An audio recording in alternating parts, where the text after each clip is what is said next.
প্রচন্ড শীতের রাত, উনি সফরে বেরিয়েছেন হাদিস কালেকশনের জন্য। উনি মাগরিবের নামাজ, এশারের নামাজ পড়ে একটা মসজিদে শুয়ে পড়লেন, আর শুয়ে শুয়ে হাদিস পড়তেছেন, আর মনে মনে ভাবলেন রাতটা মসজিদে কাটায় দেয়। কিন্তু দারোয়ান এসে বলে মসজিদে থাকতে পারবেন না, ওঠেন। উনি যে আহমদ ইবনে হাম্বল এটা চিনে নাই, কাঁথা গুছিয়ে হাদিসের কিতাব নিয়ে কাঁধের মধ্যে ব্যাগ নিয়ে মসজিদ থেকে বেরোয় গেলেন। কি আর করবেন, প্রচন্ড শীত, আর কাঁপতেছেন বুড়ো মানুষ। পথিমধ্যে দেখলেন বাজার একজন খাব্বাজ, শাবুন খাব্বাজ, যুবক রুটি বিক্রেতা। সে রুটি বিক্রি করে। সে যে সালাম দিল, আসসালামু আলাইকুম। আহমদ ইবনে হাম্বল বলে, যুবক, আমার যাওয়ার জায়গা নেই, সফরে বেরিয়েছি, খুব শীতে কষ্ট পাচ্ছি, রাতে যদি তোমার এই চুলা থেকে একটু আগুন পোহাই কোনো সমস্যা?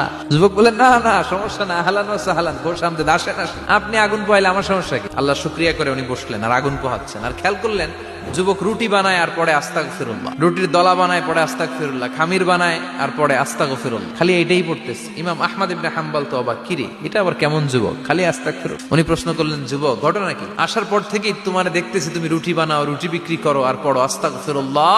যুবক বলে, আস্তাগফিরুল্লাহ আমার সবচেয়ে বেশি পছন্দের আমল, আমি সব সময় আঠার মতো ইস্তেগফারের সাথে লেগে থাকি আর সব সময় পড়তে থাকি আস্তাগফিরুল্লাহ, আর এর বদৌলতে আল্লাহ আমারে মুস্তাজাবুদ দাওয়া বানিয়ে দিয়েছে। আহমদ ইবনে হাম্বল তো অবাক, তুমি মুস্তাজাবুদ দাওয়া, রুটিওয়ালা?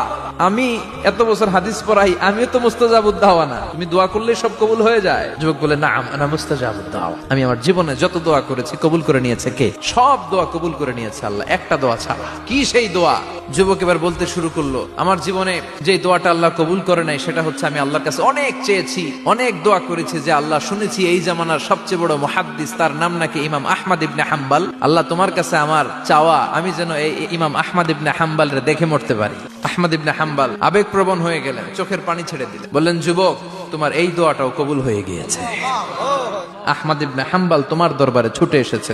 যুবক চোখের পানি ছেড়ে দেয়।